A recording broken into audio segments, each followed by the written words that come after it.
daugėjo. Gaila, kad tik tai tokiu būdu, kad ateina iš uždarytų mokyklų. Mes, galim sakyti ką, toks likimas, turim paprast, gaila, kad nėra jau 2 mokyklų.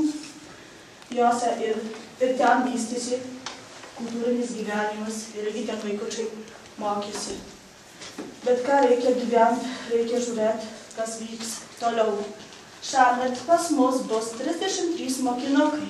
33 mokinukai.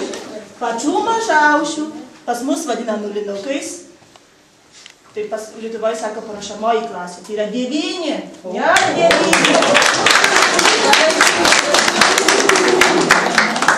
Tai ištikaus. Taip.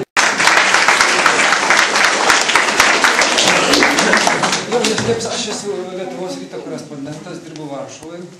Paprasčiausiai čia mūsų keliams žmonėms kilo tokia iniciatyva, kad kadangi tos lietuvių mokyklėlės čia užsidaro, vis vaikų mažėja, kad Lietuva galėtų biškai parodyti didesnį dėmesį vaikams šitiems.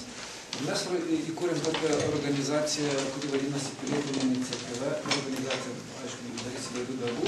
Ir mes tik prieš kelias dienas, kaip sakant, kilo mintis, kad reikėtų vaikams atvežti dovanėlį. Mes kreipėmės į vairias organizacijas, biškai gal buvo per vėlai.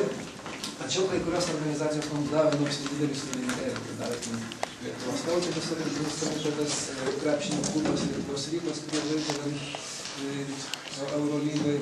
Ir paskui davė Šviesos laivų parkas. Vaikučiams atvežėm šitas nedidelės dovanėlės visiems nulinukams ir, aišku, didesnės šiek tiek dovanėlės pirmokėlėms. Kitas dalykas, kad jūs namuose nesidėtumėt per daug prie kompiuterių ir nuo to knygų nepavargtumėt, jūs tokius atvežėm stebuklingus 3 kamuoliukus įdėjom kiekvienam vaikui. Šitie kamuoliukai stebuklingi yra todėl, kad, pavyzdžiui, gydytojai sako, kad pas mus tam tikras, pavyzdžiui, gimnastika pažadina tam tikrą smegenų dalį, kuri padeda mąstymui ir taip toliau. Čia, šitie 3 kamuoliukai, kiekvienam vaikui po 3 yra stebuklingi, todėl, kad jie yra skirti žongliravimui.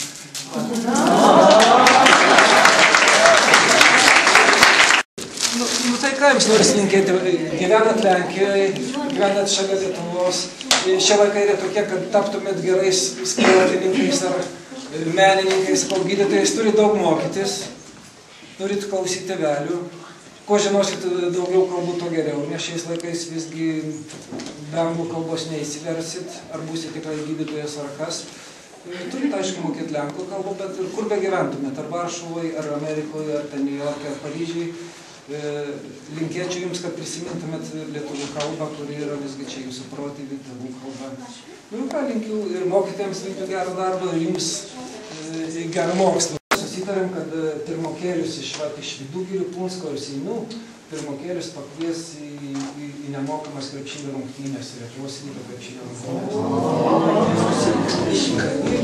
Ir čia susitarsim, pavyks susidarinimams su direktoriais Punsko, Seinų ir Vidugirių. Kada tai bus? Už 2 mėnesių, už 3 ar už mėnesį. Gerai, labai ačiū. Paskui nuotrauką.